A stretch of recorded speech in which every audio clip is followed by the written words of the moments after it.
Hi, this is Makoto from Makoto's World, and welcome back to another Vocaloid video. Today, another action.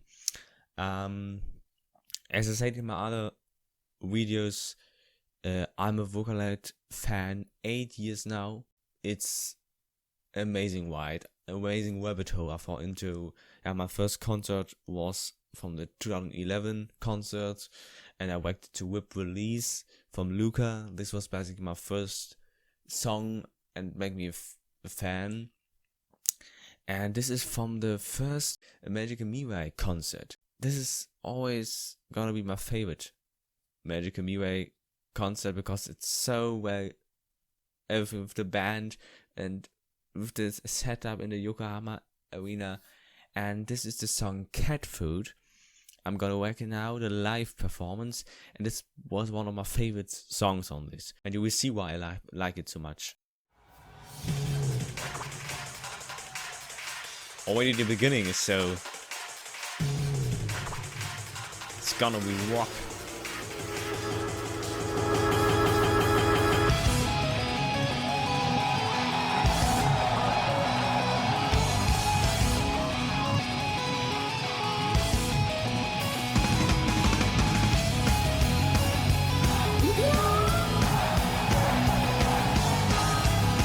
Look at that!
I think you can see why I love this so much, because it seems really like Miku's on stage, how she put up the microphone, goes to the guitarist, and then also how she dances a little bit, and then in the end how it to make it realistic, we like a concert when she's moving around, have a mic, and with the guitar tapping you hear when the drumming, and also this is the only Miku concert I saw with a backup vocalist. You can see that a girl who sings, and yeah, this was the first Magical Mirai and one of the first concerts, and it made me fall in love. This was so good, the atmosphere, because of this different first time seeing Miku and all the other different costumes and with different songs, and really having guitars and jumping around, and really like a concert. It was so it's entertaining, it's cool, it's amazing music, and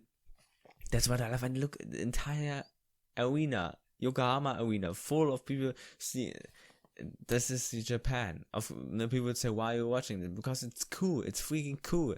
It's freaking fantastic. And I love this walk sound of the guitars, the drums, and Miku with the outfit. And even so, it's a silly song about cat food, about a cat, and but they make it epic. So, yeah. Yeah, that's why I wanted to react to this song. It's so one of my favorite live performances still, because it's so cool, and the vibes and how it's delivered.